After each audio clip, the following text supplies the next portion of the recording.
And there's this mummy knows best, uber liberal kind of green type woman next to him cheering along. And what's really interesting is if you actually look at her face, she listens to what he says and she kind of wavers a little bit when she realises actually that he's just said that he wants to slit people's throats. And then she carries on cheering along. Non-white jurors vote to prosecute non-white defendants around 25% of the time. They vote to prosecute white defendants 75% of the time. Gosh. The judge who presided over this is Tan Ikram. He was the judge that presided over the paraglider girls, Palestinian, and they got let off with a slap on the wrist. So this really does speak to bias in the judicial system.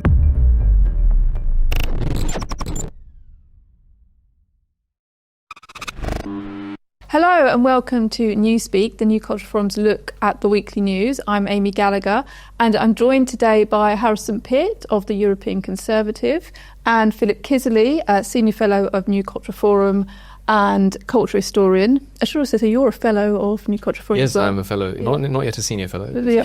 But a fellow. It's just about age. We have a few announcements before we begin. Philip, do you want to talk through some locals events? Yes, well, we should be seeing some of the locals events going across the screen as I speak. I'd just like to mention the Huddersfield event, which happened last week on Wednesday. That was an absolutely fantastic evening. Thanks to everybody who turned out for that. It was really, really wonderful. We've also got the Facebook page as well. So that's NCF Local's Facebook page. Please do sign up to that. I know there are issues with Facebook and social media and all of that kind of thing, but we do want to grow and we do need to be visible. So I'm very keen for us to have a big presence on social media from here on in. We do, of course, as well have a Substack that's doing extremely well too. So please sign up to that as well. Also, I want locals to be present on the 13th of September, which is the Tommy Robinson March, the March for the, was it called the March for the Kingdom? Unite the Kingdom, the Free Speech March.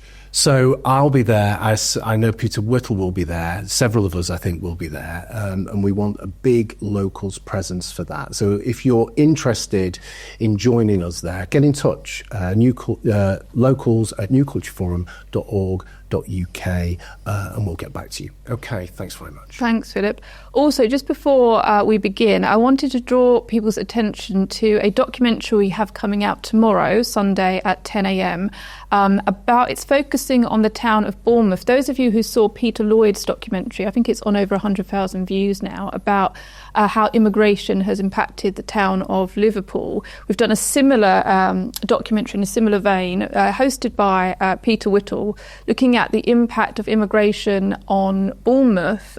Quite shocking things coming out that I didn't know about. I'd always thought of Bournemouth as being quite a nice seaside town, but quite extraordinary crimes happening at a very high rate, and Peter speaks to some of the locals, so that's definitely worth a watch. Here's a clip. Bournemouth was an archetypal British seaside resort, a favourite for family holidays. Beaches, the pier, beautiful old hotels, a place of tranquility, refinement and relaxation. But then, our political class, in their munificence, showered Bournemouth with the cultural riches of the third world. And what has been the result? Today, just a generation later, Bournemouth is plagued by rape, child rape, violence, murder, sectarianism, gangs, and citizen militias. Many locals, women especially, are now afraid to go out into the centre after dark. What on earth has happened here?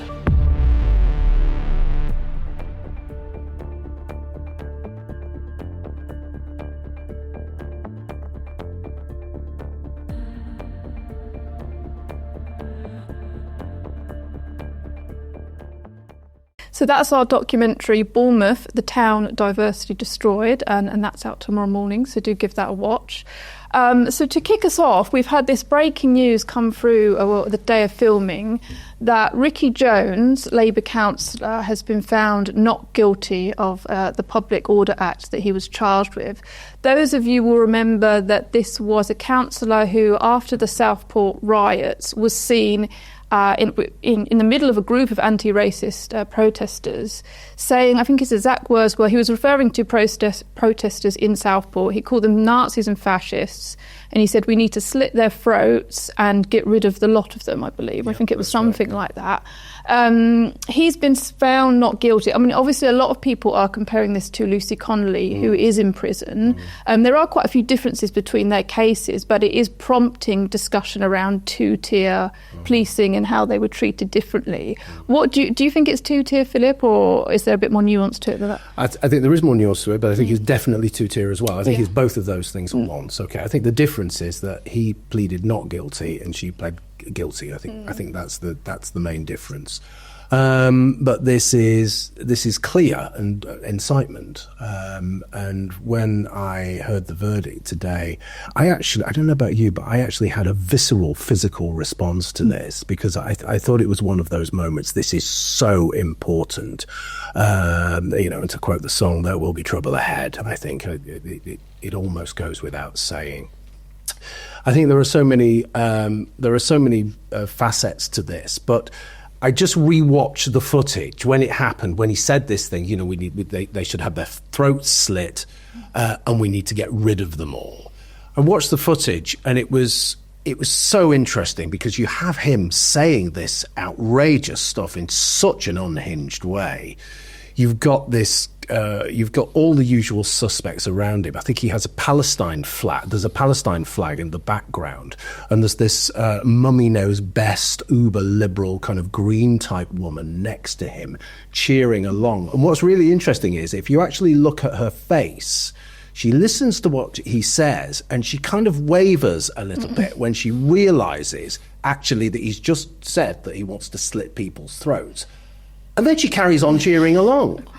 Yeah. And in a way, that really, for me, that summed up the attitude of the extreme left, but also the Islamist extreme left, and all of that collaboration, that conglomeration of positions that those people represent. All of that stuff. There's a kind of psychotic element to it that they kind of cheer along to, and it becomes normalized, and you see that in a clip that happens very, very quickly. They're shocked, then they're not shocked, they accept it, and it's completely normalized by that group of people. That is extremely worrying. Now, the judge who presided over this is Tan Ikram. He was the judge that presided over the paraglider girls, Palestinian, and they got let off with a slap on the wrist. So this really does speak to bias in the judicial system massively. I was put in mind of, I don't know whether you've seen some viewers will have seen it, the Peter Cook sketch, the biased judge sketch. Well, this absolutely put me in mind of that. If you've seen it, just mention it in the comments. And so he's been reprimanded for bias before, and there is absolute bias here. This is clear two-tier justice. This is frightening on so many levels, and as I say, I think there is trouble ahead. Yeah, I mean, the comparison to Lucy Connelly is, I mean, they're different. She was charged with stirring up racial hatred. His was under the Public Order Act, because it was public. As you said, the difference was that she pleaded guilty and he didn't. But a big difference was that he was granted bail, and she wasn't, and she was really rushed into pleading guilty, and has subsequently said that she didn't mean to and she felt pressured to, and he didn't have that same experience, and obviously this was at a similar time, so that was very two-tier as well. But there is also this issue of that the decision on his case was a jury that decided, wasn't it? And obviously she won't go in front of a jury, and I know that he said to the jury, or the claim that's been made, he's put all sorts of claims that he's neurodivergent and he was bullied at school. He was bullied at school. He experienced racist bullying at school, of course. And he had a toothache on the day. He had a toothache on the day. All sorts of things like that lacks any kind of substance. I mean, we're familiar with people going for the sort of mental health option, but he didn't even have a diagnosis. He just sort of said, sometimes I speak before I think, and that's just my sort of character. And the other thing was as well, they said, well, this is completely out of character. Oh, well, that's all right then. Yeah. I've just butchered 15 people, but it's completely out of character. And it was said in the heat of the moment, and all of these excuses. If you're thinking about mitigating circumstances, okay, Lucy Connelly had the greatest mitigating circumstance. She'd lost a child, and she was responding very specifically to child abuse, the murder of children. So on every single level, this is absolutely appalling.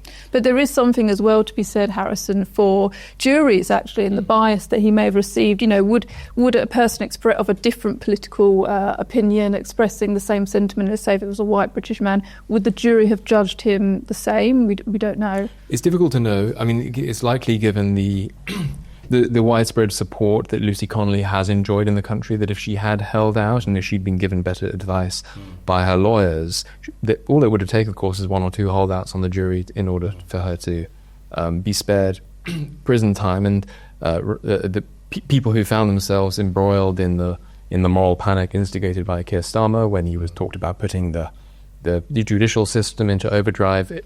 Remember as well that when he was making these public pronouncements, the Home Office was blaring out propaganda on their own Twitter account saying, we have banged up, not with prison time, so they hadn't been convicted yet, but we'd put into jail, so awaiting trial or awaiting being brought before a judge, we have banged up 50 more far-right criminals a day, which strikes me as prejudicing proceedings. And there was a presumption of guilt. There was an immediate presumption of guilt, whereas Ricky Jones, given the fact that he was reacting on this account to the far right eruption that followed in the wake of Southport, was not a victim of the judicial system being put into overdrive in quite that same way, and therefore, totally understandably, given his situation, did feel a little bit, did think that it was worth trying his luck, being brought before a jury and hoping that there would be at least one holdout on that jury. I want to say as well very quickly before we talk about the potential ways in which our jury system has become compromised as a result of diversity. It's not just pleasant English seaside towns that suffer through diversity. It's all manner of things, and I would include jury trials and a proper impartial justice system as among the casualties of diversity. But it's worth saying as well, I actually don't think that what Lucy Connelly did should be compared to what Ricky Jones did. I think there are two crucial differences. One is that Lucy Connelly was behind a computer screen and engaging in rage rhetoric online, which under what used to be English standards and what remain American standards would not count as an actionable form of incitement. The language of Brandenburg, Ohio, which is the landmark 1969 Supreme Court case in America on this score. We used to have similar standards. And actually, it was a passive sentence as well. That was my second thing. So the first thing is that she was behind a computer screen, and what the language of Brandenburg, Ohio, is in order for it to count as incitement rather than lawful speech, you need to be causing, quote, imminent lawless action. And if you're behind a computer screen, I fail to see how you can be doing that. And the second thing, very important, as you've just alluded to, Philip, is that it was passive. She didn't actually say, burn down the hotels. I mean, even if she had, if it had been behind the computer screen, that's not imminent lawless action on what used to be English standards and what remain American standards. But she said, for all I care. It was an expression of indifference. It wasn't a form of incitement. Whereas Ricky Jones didn't say, slit all of their throats for all I care, or let all their throats be split for all I care. It wasn't in the passive voice. It was actionable. Slit all their throats. It was an imperative command. And so I think that what they did was fundamentally different. And of course, it's a reflection of our increasingly two-tier justice system. And one imagines, I can't prove this because I don't know the the demographics of the jury yet. But all it takes is one ethnocentric person on the jury who feels a particular ethnic sensitivity around the rights of the host population of Britain to defend themselves and assert themselves against replacement migration. And this would, of course, present, in this kind of crude morality tale, Ricky Jones would be presented as a sort of anti-fascist hero. All it takes is one person, whether it's a sort of white liberal woman or whether it's an ethnocentric minority on this jury, to hold out, convince the others that it's not worth their time trying to convince him either way, and then you get a non-guilty verdict. And so this is going to be a feature of our jury systems going forward. I think that what we have become accustomed to admire as English justice only works under homogeneous demographic circumstances. And what do we know, Harrison, specifically about the data around juries? I mean, I know you did something on Deprogrammed not long ago with Connor, looking into this quite forensically. We did, and I was more across the data when we did that than I am now. But I can remember the relevant details, and the statistics are so staggering that whether you or not I can remember the numerical values doesn't actually matter that much. It was a 2008 or 2007 Ministry of Justice report that was done into the effects of what they called, I think they called racial bias and racial leniency in the judicial system. That throws up pretty staggering set of statistics. What they did is they studied non-white defendants, judging non-white jurors, appraising non-white defendants and white defendants, and white jurors appraising non-white defendants and white defendants. And what they found is that among the white population in this country, there is actually a slight bias against their own in-group. Wow. They actually vote to prosecute on juries white people at a higher rate than they vote to prosecute non-white people. In the reverse circumstances, not only do non-white jurors, and bear in mind this is in 2007, I would argue that probably since BLM this got even worse. Yeah. Wow. Non-white jurors, I think it was something like this, non-white jurors vote to prosecute non-white defendants around 25% of the time. They vote to prosecute white defendants 75% of the time. It's not even a subtle difference. No. And so this goes to show that if you have differential rates of ethnocentrism running within your citizen population, because we've been foolish enough to hand out citizenship papers like confetti, all of a sudden you have people from very different parts of the world in which ethnocentrism is much more the default of human life. They're much less individualistic. They're much less interested in universalistic considerations of what people have done, of how people should be morally assessed, and they have a kind of relational form of morality. They're interested in whether it's my brother or my mother or a member of my own in-group. They're more particularist, less universalist in their understanding of morality. Once you have these differential rates of ethnocentrism running within a population, as we clearly do, things like jury trials become effectively obsolete. And of course that's reinforced by things like critical race theory as well, and intellectual frameworks which absolutely magnify difference between people, as opposed to kind of trying to kind of present people in front of the law as equal. So that becomes a huge problem, and that isn't just in public life, that's embedded at every level of society, because that's been around it's been around forever, but it's been massively influential in policy, cultural policy, education, all of those things for at least a decade now. So it's that intellectual framework. And of course it's the emotional, romantic narratives that also play into these things. Remember Dominic Cummings said quite a while ago, didn't he, that people don't care about facts anymore. They care about narratives and they care about romance.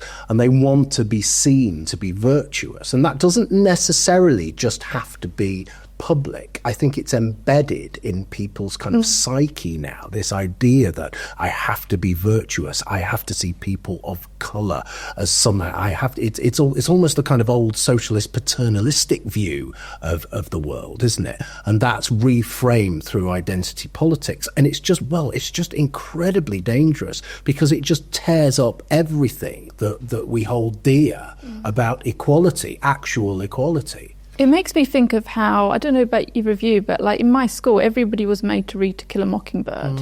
And it's like, talking of narratives, it's like that thing that's ingrained in you about injustice towards like a black man. It's like the narrative that we're all raised with, and even unconsciously you might probably feel sympathy to a sort of ethnic minority more than a white person. And to use the language of critical race theory, it seems as though the black jury members do have an unconscious bias or unconscious racism in the way that the white people don't. It's like the flip of the reverse of critical race theory. Totally. And a privilege. You know. Well, it's the very simple thing of oppression, isn't it? You know, I've been oppressed by society. I've been oppressed by people who look like you.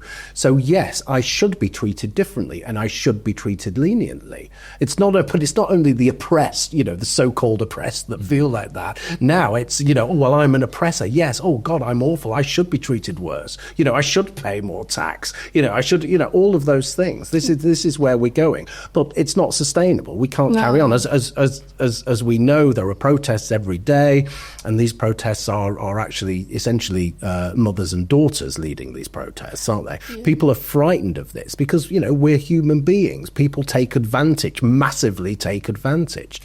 People from, you know, fairly barbaric cultures will take advantage more than most. It was interesting. Sorry, go on. Well, I was just going to say quickly in response to your suggestion, Amy, that I think that I don't want to give wokesters too much credit, but I think that they are onto something, and they talk about the existence of unconscious bias in populations. I think that human beings have inbuilt natural in-group preferences, and I think that this is something that we observe in all populations. The cruel paradox, of course, is that because groups that have the lowest levels of in-group preferences, and I think here we're mainly talking about white Europeans who exhibit the most individualistic traits and the least in-group, the least groupish tribal traits, is precisely because they are actually not that strong in what Aristotle would have called their philia, in their in-group preferences, that they can be pushed around easily and be told that they are uniquely afflicted by something like unconscious bias.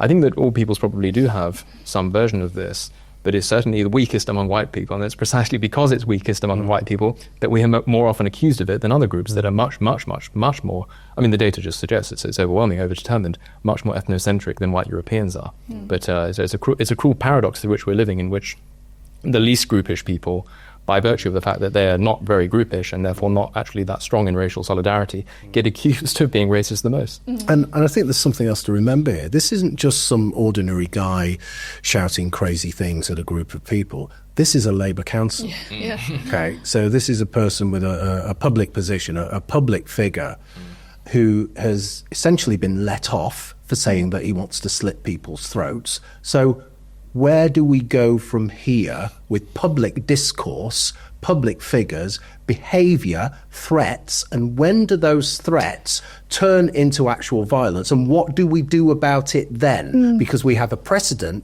that says, oh well, if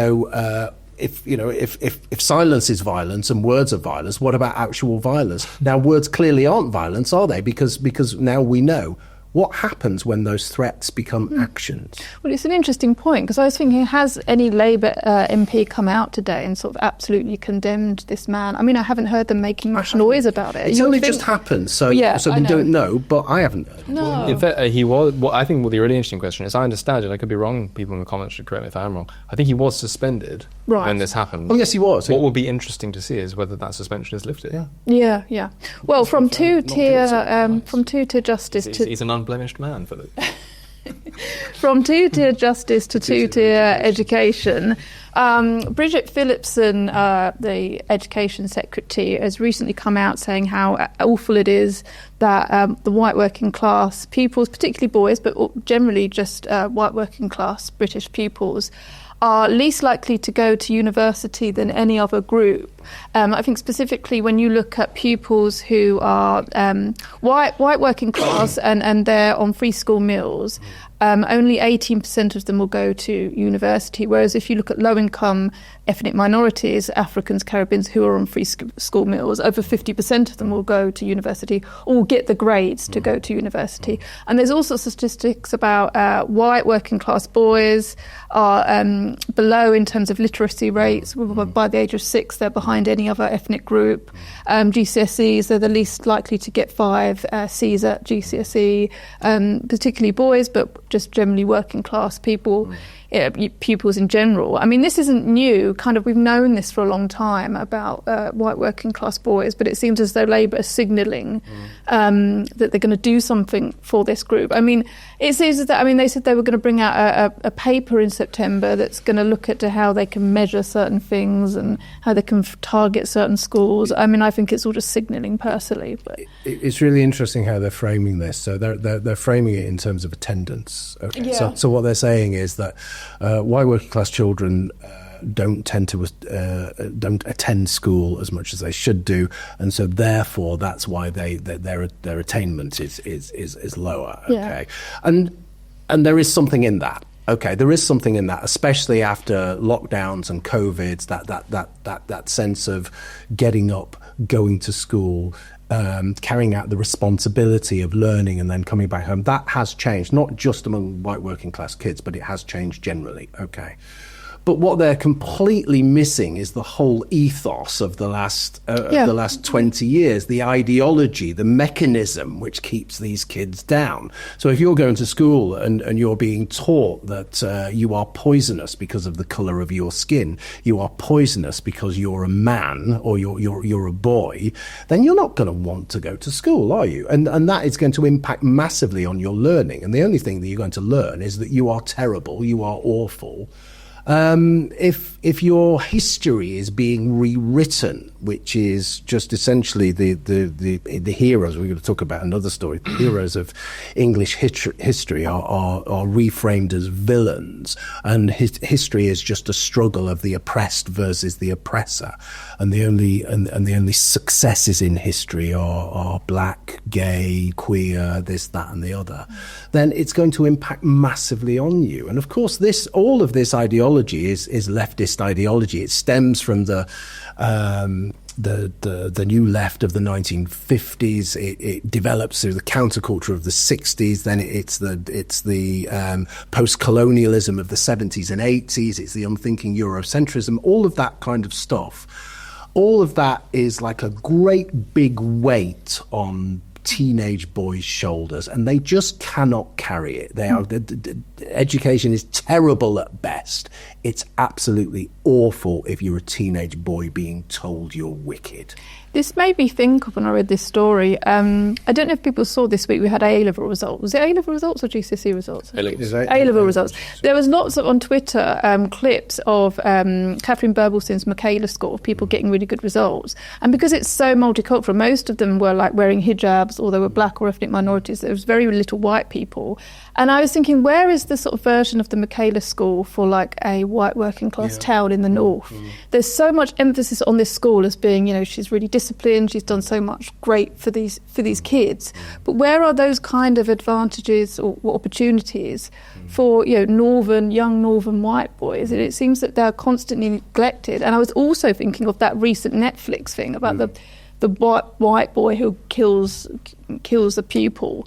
That there is this demonisation of this group, isn't there? That they're not deserving of opportunities, or that we have to mention them now and again because it's a problem, but nobody actually really seems to care. Yeah, I mean, but it's not all bad as well. I'm actually quite delighted that white working class boys are not going to university to read art subjects, humanities, or social sciences, because it's not worth doing. You're far better off becoming a plumber or a joiner or doing something that's worthwhile. So that's pretty good, but of course, beneath that, you've got this layer of class hatred, essentially, and money plays into that. So these kids just cannot afford to go, even if they're really bright and they push back against the education that's foisted upon them. They still can't go because they can't afford it. It's only the chattering classes, and it tends to be chattering class girls that go to British universities. The rest of the places in universities are actually for foreign students, and they are promoted to foreign students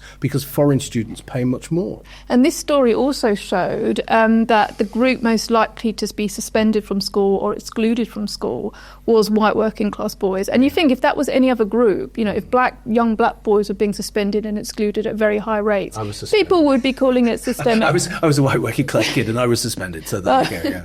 People would be calling it systemic racism. At what point do we start kind of actually thinking that this is a racial problem? I don't want to kind of, as you say, become woke in the opposite direction and re-racialise things. Well, it does feel like there is a racial element, does it not? Look, if you live in a if you live in a fairly unvexed society, then making too much of your group identity for its own sake, it probably is a little bit unhealthy.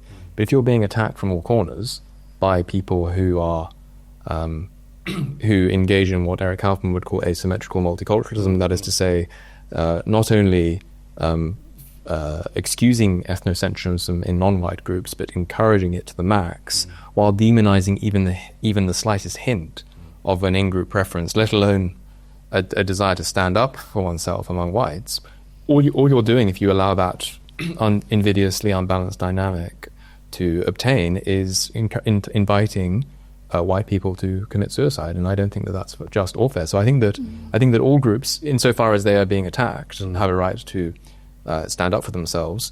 And it goes to show the fact that all we get from our chattering classes and Labour politicians like Bridget Phillipson are these slightly sort of shallow gestures in the direction of a solution, rather than I'm going to declare a national emergency about the ways in which I'm going to order an immediate royal inquiry into why white boys might be being systematically disadvantaged. I mean, there's nothing like the Tony Sewell report for white working class boys, is there? That hasn't been ordered.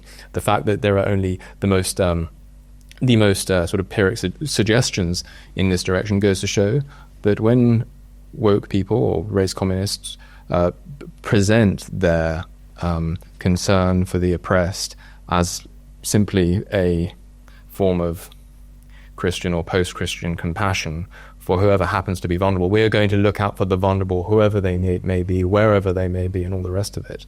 The fact that you do not encounter the same urgency when it can be proved statistically that white working class boys are suffering in ways that other groups who have acquired a sort of accredited victim status in our society are not being underprivileged, and for whatever the reasons might be, the fact that you don't get that equality across the board goes to show that this isn't a universalistic ideology concerned with achieving justice for all. It is simply a function of the fact that certain people hate whites. Yeah, and we see it played out on the streets as well. Those working class boys will see their destiny. They'll see where they're going when they go into a city centre. They'll see homeless people all over the place, and they tend to be white working class men. You know, the people you talked about suicide. Who commits suicide? Literally, it's white working class men. Who's going to be depressed? It's white working class men. Who's going to be violent or have violence visited upon them? Often it's white working class men. It's black boys as well, but it's white working class men. So all of these things play out, and it all comes down to this phrase two-tier is new because it's very definitely linked to the Labour Party, but we've had a two-tier society for decades now. And if you're a white working class boy, you're absolutely at the bottom of the pile. I was also thinking about this. What I was thinking is that, you know, these young white working class pupils, particularly boys, are now being raised in a culture that's absolutely hostile to them, that they're being made to feel that they have no culture and that being white's a problem, and you know, they're being taught about toxic masculinity and all sorts of things. And I wonder how much of that is just encouraging them to think, well, I just won't bother then. You know, what's the point in working hard if so much is stacked against you? You may as well kind of drop out. I mean, an example of that, of kind of the cultural onslaught that we've been undergone for sort of over 10 years now, is this recent case of the statue of Clive of India. It's outside the Foreign Office. Obviously a statue of someone, a historical figure. Fagnum, what's her name? I can't even know how to pronounce her name. Fagnum Debonair. Lady Debonair. Yeah. Which is a great name. I'd like to be called Dr. Debonair. Philip Debonair. I think it's Fagnum Debonair is a Labour peer. We talked about her on the show not long ago because she was on Newsnight with Zia Youssef, and she was just looking at him with absolute contempt for the whole interview because he dared to critique the Online Safety Act, and she just thought that she's essentially won the argument by just being present, and she was just sitting there very smugly. She clearly wants attention because she's now doing the rounds on various podcasts saying that this statue that nobody's ever mentioned before needs to be taken down because Well, because Indian diplomats and tourists might walk past it and feel harmed by its very presence. I mean, we've heard this argument before, haven't we, with the Rhodes statue and various other statues. It seems to kind of re-emerge. I don't know why. At some point, there's a statue that's chosen to be the statue that we all kind of moan about for a week, and then there's a debate where it should be taken down.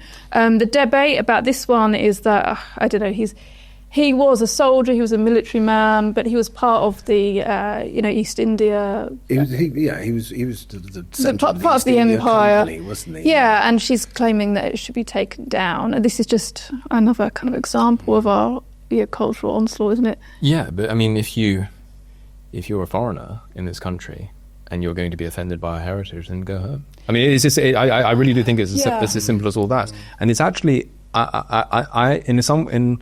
in many ways, I welcome these sorts of pronouncements because it clarifies the boundaries that increasingly exist between the host population's traditions and the passions of imported subcultures. It makes it clear that there is this boundary, and I actually view it as an implicit concession on the part of people who complain, because what they're effectively saying is that no, third world immigrant populations, in fact, are so badly assimilated that they are going to act out their ethnic grudges, and they are going to be intimidated and made sensitive by the existence of what strike British people as not only perfectly neutral, but perfectly good, natural testaments to our history and to our national story. And so, I mean, obviously I don't want the statue to come down, but I welcome any clarification of the battle lines in this time of existential struggle. Her accusation was the fact that this statue showed this man as being victorious was an inaccurate portrayal of history, because he did some bad things as well, which nobody assumes that a statue of a person means that they're entirely good. So I think it's just a false argument anyway.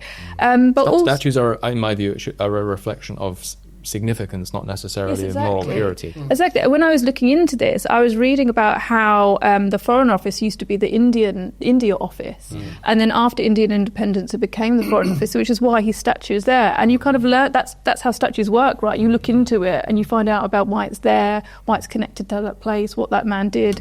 And if you remove that, you are removing our identity, aren't you? One need only assume the reverse case. Imagine if white people, white Europeans, were to move into non-European countries en masse, and then isolate certain instances of statuesque architecture that was raised in these places, and to point out the fact that Shaka Zulu or wherever else it might be is not a completely pure person, and then point out maybe examples of Gandhi saying nasty things about white people, or point out instances of Shaka Zulu saying mean-spirited things about white people, and complaining that they're offended by this, having voluntarily moved to the culture in which this stuff is celebrated. I take his very simple view of the matter.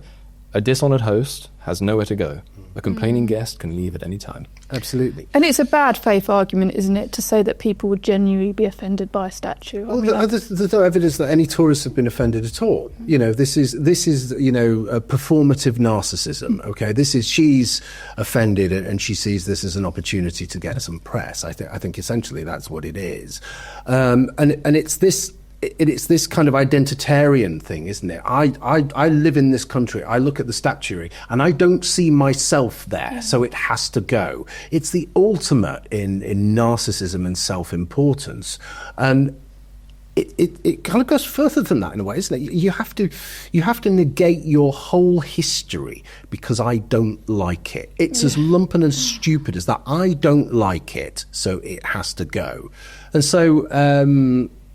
Robert Clapp, he was implicated in the Bengal famine. Essentially, this is the big the big complaint. Although it's debatable, it's debatable. Okay, we've got no idea how many people died. We've got no idea what his policy, the role that played in that.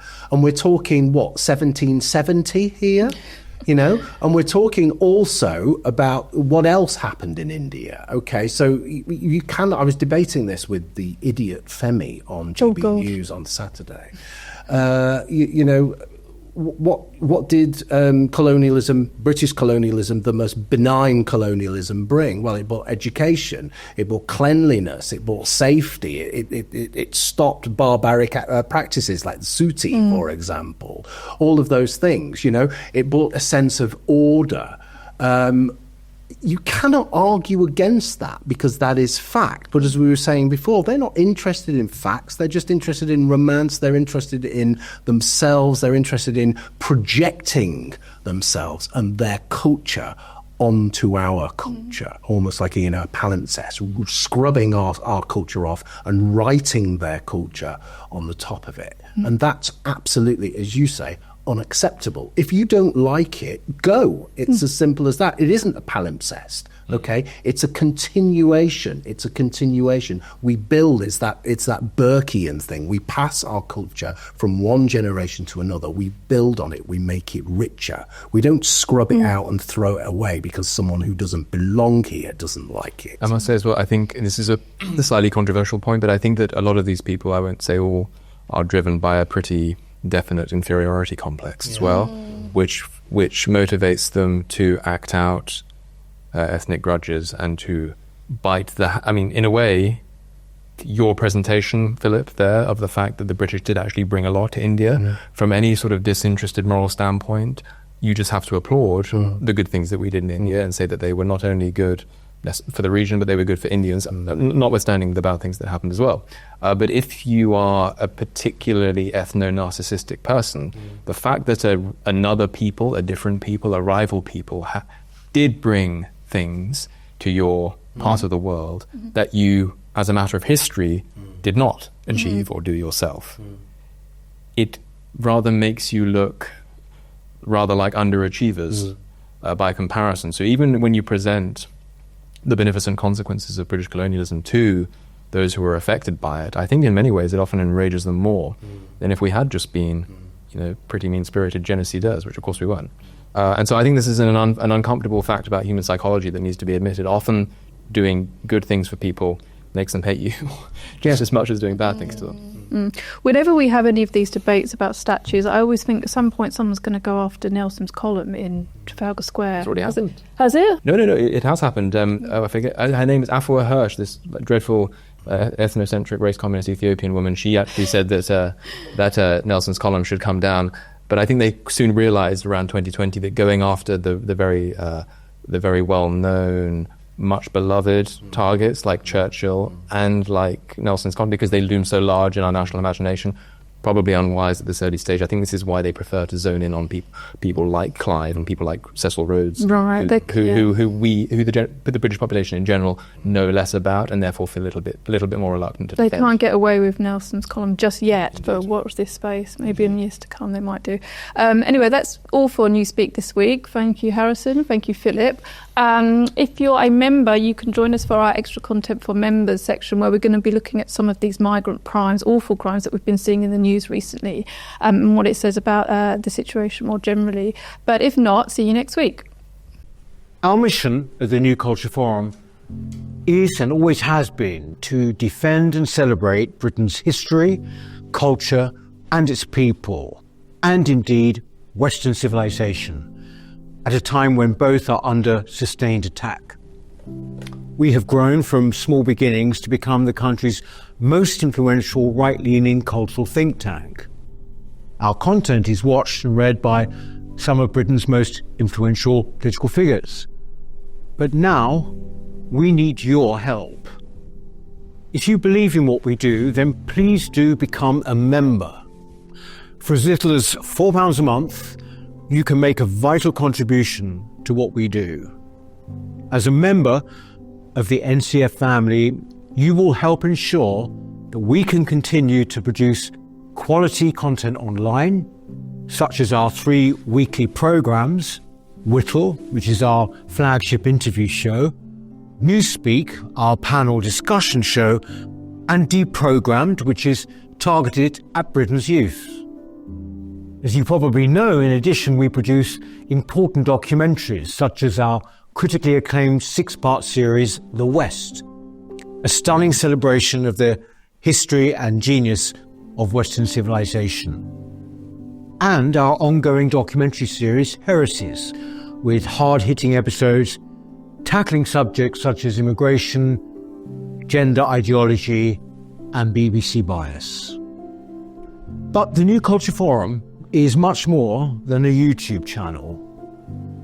We don't just complain about Britain as it is, we provide real solutions and clear policies on how we can push back against the madness and restore sanity to this nation.